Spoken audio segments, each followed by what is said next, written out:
हाँ, अध्याय 10 बीजी व्यंजक। ठीक है, अब हमने कल अध्याय 9 खत्म किया, सारे उसके क्वेश्चन हो गए। ठीक है, अब अध्याय 10 का नाम है बीजी व्यंजक। बीजी व्यंजक का मतलब समझते हो क्या? Yes sir. बीजी व्यंजक का मतलब समझते हो? बीजी व्यंजक में क्या होता है? क्या होता है? चार राशि होती है और अचर अचर राशि होती है। ये दो राशियां होती है। ठीक है, चर राशि का मतलब क्या होता है? क्या होता है सर? XYZ। अचर राशि का मतलब क्या होता है? संख्या।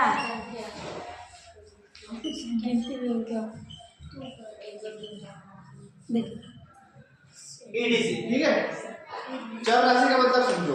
चर राशि वह होती है जिसका मान बदल सकता है या विचरण हो सकता है ना, परिवर्तनशील है। चर राशि का मान परिवर्तनशील है। XYZ ये अपने मानने के ऊपर है, अपन इसको कुछ भी मान सकते हैं। x की जगह पे y, y की जगह पे z, z की जगह पे a, b, c, d कुछ भी ऐसे लगाकर z तक में से कुछ भी मान सकते हैं। और अचर राशि, अचर राशियों का मान निश्चित होता है। क्या होता है? निश्चित और स्थिर। स्थिर का मतलब जो है वही रहेगा, बदल नहीं सकता, है ना।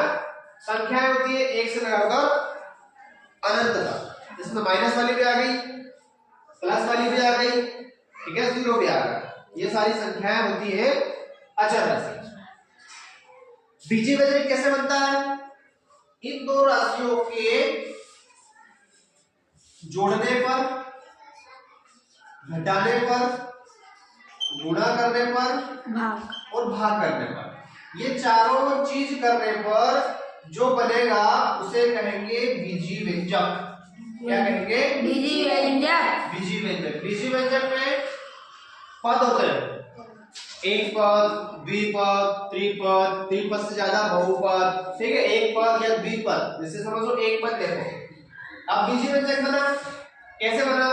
इन दोनों से मिलकर बना जिसमें संख्याएं भी आ रही और अल्फाबेट्स भी आ गए, तो ये बन गया अपना बीजी व्यंजक, बन गया। अब इनके साथ में ये गुणा है, देखो इन दोनों के बीच में निशान नहीं लगा है, तो क्या है? इसके बीच में गुणा है। अब जोड़े, घटाए, गुणा करें या भाग करें, ये एक पद ही है। द्विपद लेना हो तो अलग अलग लेंगे। ठीक है, ये द्विपद हो गया। द्विपद इन दोनों को क्या कर दिया? जोड़ दिया, ये हो गया द्विपद। त्रिपद ले लो, त्रिपद में जैसे ये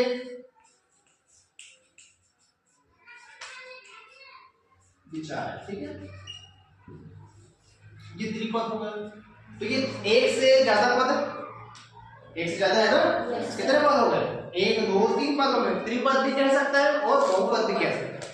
ठीक है, अब समझो इसमें गुणांक निकालना हो, ये क्या है? चर राशि। ये क्या है? संख्यात्मक मान है, मतलब अचर राशि।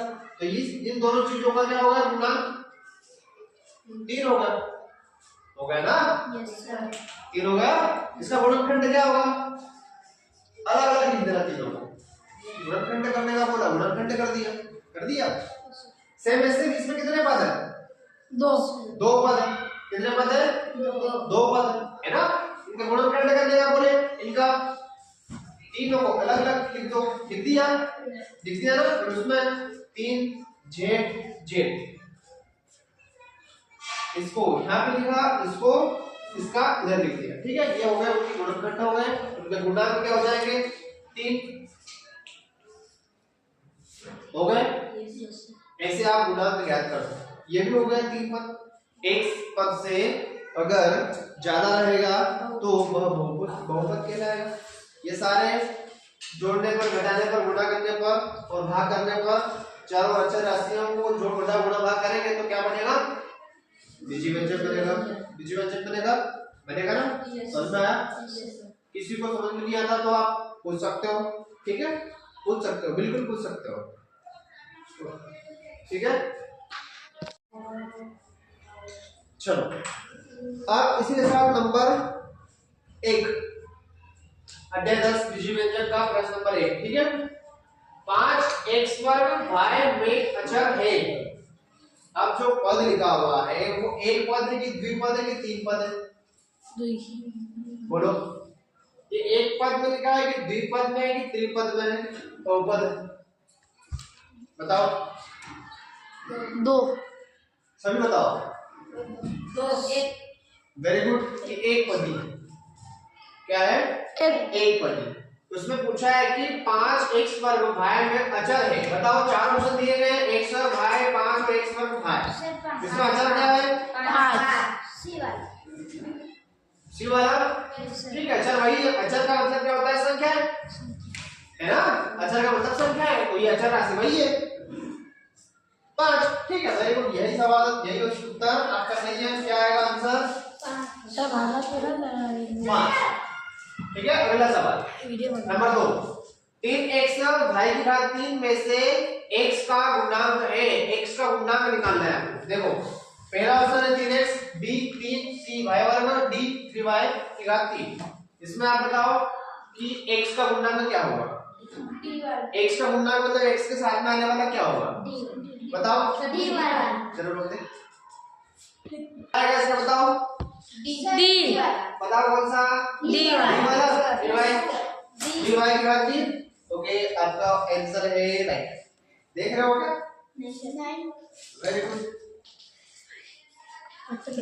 आंसर आपका आया 3y की घात 3। अगला क्वेश्चन है नंबर 3। बीजीय व्यंजक 8xy का समान पद होगा। समान पद समझ रहे हो? जिसमें xy आना चाहिए।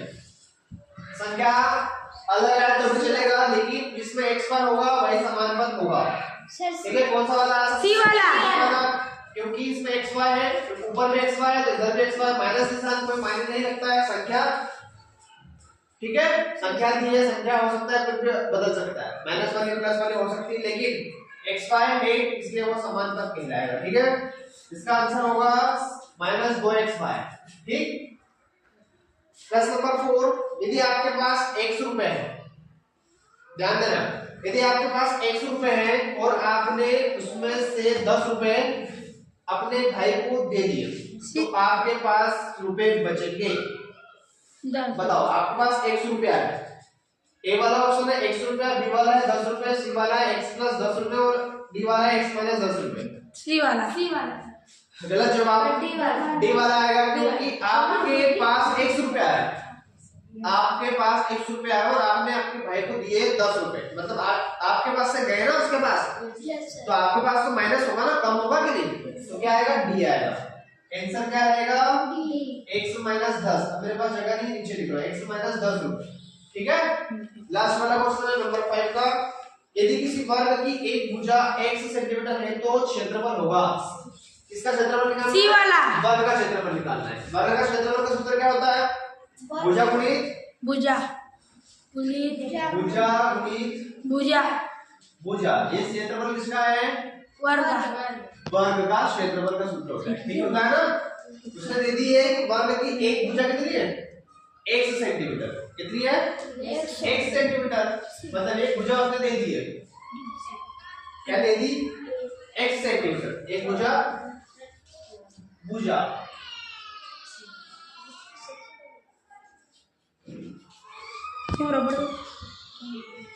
यदि किसी वर्ग की एक भुजा 1 सेंटीमीटर तो क्षेत्रफल होगा। क्या आएगा भाई? सी वाला। क्षेत्रफल क्या आएगा? देखो, ये भुजा x है तो ये भी क्या रहेगी? x से x का गुणा करो, x वर्ग। इसमें दिया गया है सेंटीमीटर में दिया है ना, तो सेंटीमीटर ये भी है, सेंटीमीटर ये भी है, तो सेंटीमीटर सेंटीमीटर का भी वर्ग होगा।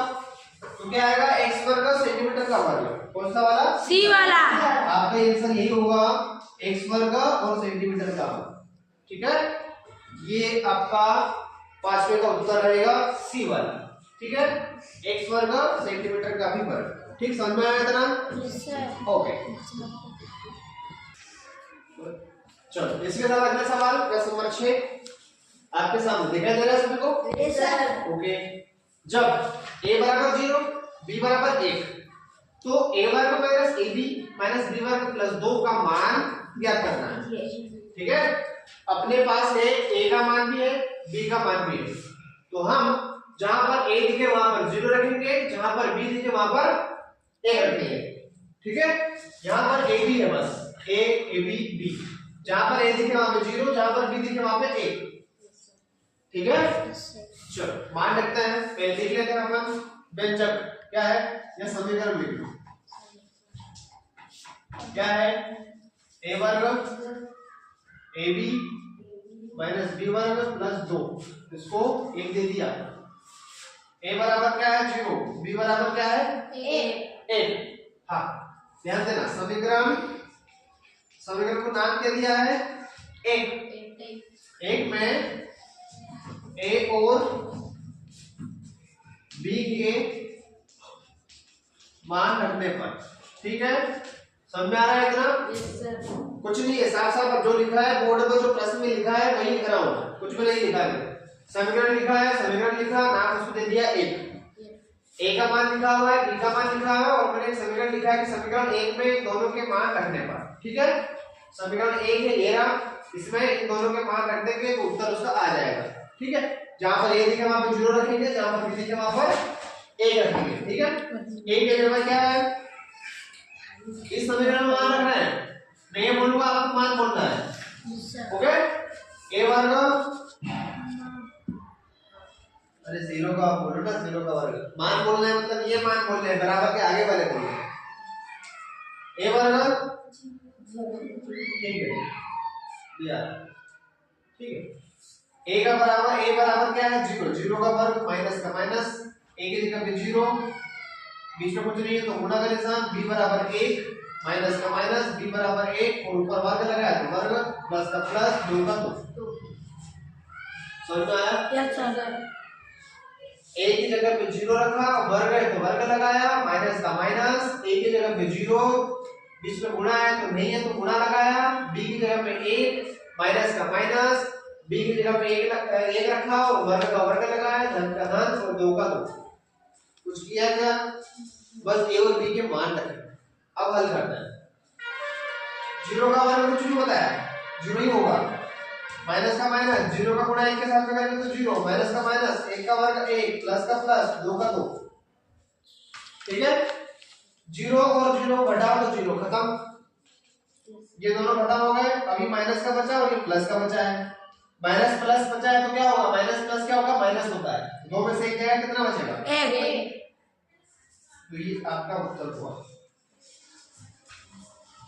समझ में आया सवाल सभी को? ठीक है, ओके, होगा।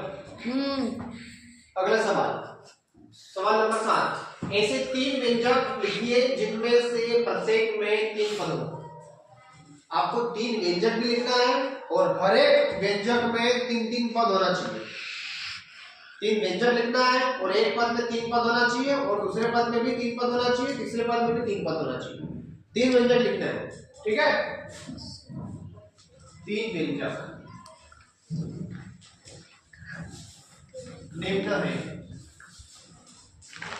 मन से लिख रहा हूं, आप भी लिख सकते हो कुछ भी, ठीक है, कुछ भी का मतलब नहीं, 3 पद होना चाहिए उसमें तरीके से। ठीक है, जैसे x वर्ग y z, ये हुआ पहला व्यंजक। क्या हुआ, पहला व्यंजक। दूसरा व्यंजक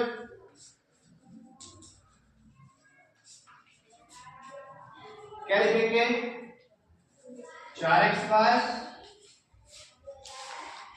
3y माइनस z, दूसरा व्यंजक हुआ। तीसरा व्यंजक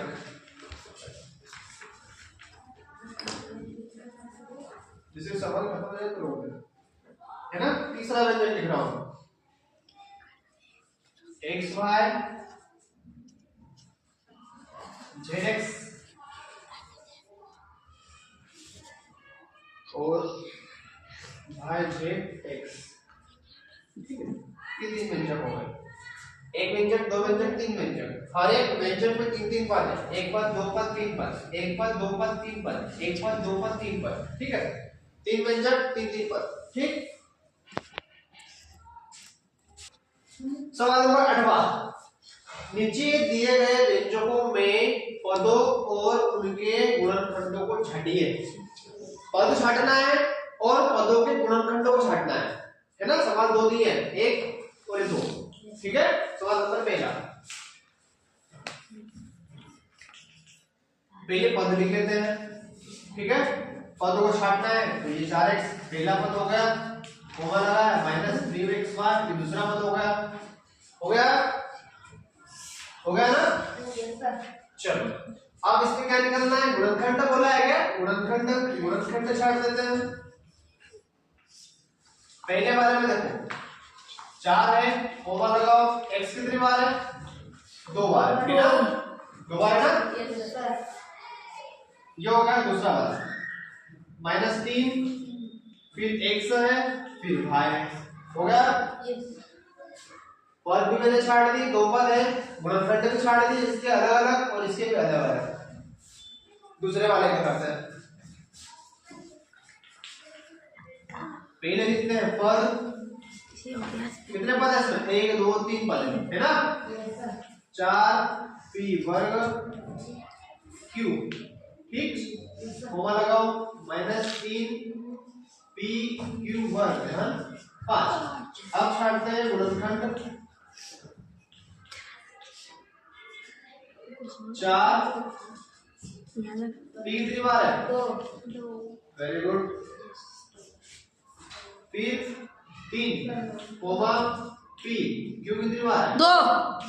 सर 5 तो नहीं गया, 5 के साथ में क्या नहीं है, क्या नहीं है, चर राशि नहीं है, अल्फाबेट से नहीं है तो वो ठीक है, कोई बात नहीं। ये देखो अल्फाबेट 3 पद है, वो तीसरा पद है अल्फाबेट, उसके बाद अल्फाबेट से नहीं है तो क्या होगा, लेकिन लास्ट में आएगा कोमा लगा के 5 आखिरी में। ठीक है, ये सवाल आपके सामने शायद से लग रहा है खत्म हो चुका है, हो चुका है खत्म। ठीक है, ओके।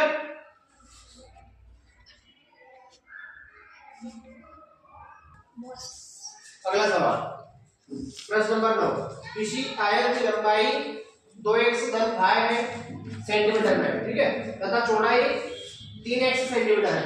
आयत का क्षेत्रफल कितना होगा बताओ।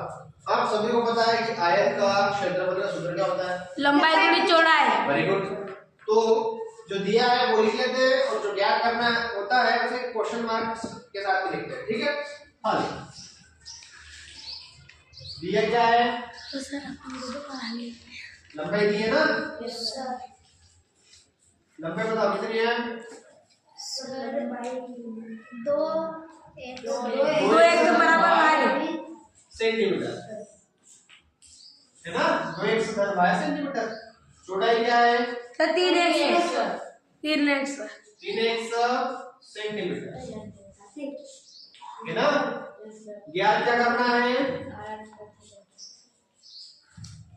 आयत का क्षेत्रफल। अब आपने बताया है कि आयत का क्षेत्रफल का सूत्र होता है लंबाई गुणित चौड़ाई, जो सही है। ठीक है, लंबाई और चौड़ाई का आपस में गुणा करना होता है। आयत में तो आपने सामने की भुजा है उसकी बराबर बराबर होती है ना बराबर। लंबाई कितनी है, 2x धन y गुणा 3x। ठीक है, 3x का गुणा इन दोनों में होगा। ठीक है, जैसे 3x का गुणा पहले इसके साथ में करेंगे, फिर 3x का गुणा फिर y के साथ में करेंगे। ठीक है, अलग अलग करेंगे, ध्यान देना। 3x का गुणा 2x में करो, कितना x हो जाएगा, 6x वर्ग हो जाएगा ना। देखो 2x गुणित 3x, 3 दूनी 6, x ठीक है, x वर्ग हो गया, धन का धन, फिर 3 का गुणा भाई में करना है, 3x का गुणा भाई में करना है तो कितना हो जाएगा, 3x भाई हो जाएगा। होगा कि नहीं, हो जाएगा। 6x वर्ग धन 3x भाई। ठीक है, यही आपका आयत का क्षेत्रफल होगा। समझ में आया, आ गया ना सभी को, वेरी गुड, यही आपका उत्तर होगा। ठीक है, कर दीजिए। उत्तर क्या रहेगा? आयत का क्षेत्रफल 6x वर्ग घन 3x वाई सेंटीमीटर की घात 2। ये 3 है, ठीक है, 3x वाई सेंटीमीटर की घात 2। ठीक, चलो सवाल नंबर 10 सुनो ध्यान से। एक वर्गाकार क्षेत्र का परिमाप ज्ञात कीजिए जिसकी एक भुजा x मीटर है। क्षेत्र कौन सा है? वर्गाकार। वर्गाकार मतलब जिसकी चारों भुजाएं क्या है? बराबर। बराबर। उसकी एक भुजा उसने दे दी है x मीटर। क्या दे दी है? 100 मीटर। x metre. हम जानते हैं कि वर्ग की चारों भुजाएं क्या होती है? बराबर। बराबर। वर्ग का क्षेत्रफल अगले वाले सूत्र में लगा था, मतलब पिछले वाले सूत्र में लगा था। क्या था? भुजा गुणित भुजा। भुजा। पिछले वाले सूत्र में लगा था ना? नहीं लगा था क्या? भुजा लगा था? नहीं लगा था शायद, पिछले वाले में, इससे पहले वाले में नहीं लगा था। हटाओ, कोई बात नहीं। चलो अब हमें इसमें क्या निकालना है? वर्ग का परिमाप ज्ञात कीजिए। उसने बोल दिया है कि वर्गाकार क्षेत्र का परिमाप ज्ञात करना है, ठीक है, जिसकी एक भुजा x मीटर है। ठीक, अब हम जानते हैं कि वर्ग का परिमाप का सूत्र क्या होता है, जानते हैं ना? Yes sir. जानते हैं कि नहीं जानते? जानते हैं। बताएगा कोई? चलो, एक भुजा दी है, भुजा ले लो, ठीक है, भुजा क्या है? x मीटर है। एक भुजा उसने दी है, तो परिमाप का वर्गाकार परिमाप क्षेत्र का परिमाप क्या करना है? क्या करना है? तो वर्गाकार शिवम बताएगा वर्ग का परिमाप क्या होता है। सर भुजा गुणित भुजा। गलत जवाब। कोई बताएगा? और वर्गाकार क्षेत्र का परिमाप का सूत्र होता है 4 गुणित भुजा। भुजा, ठीक है। तो वर्गाकार क्षेत्र का परिमाप का सूत्र रहेगा, बनेगा जो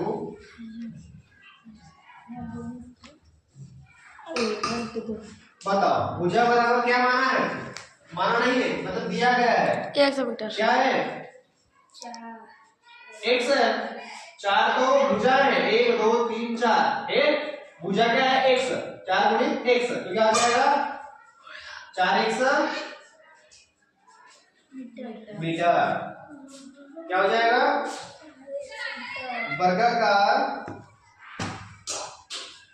वर्गाकार क्षेत्र का परिमाप क्या होगा? 4x मीटर, ठीक है। ये आपका आंसर रहेगा। ठीक है, समझ में आएगा सबको? Yes sir. ओके।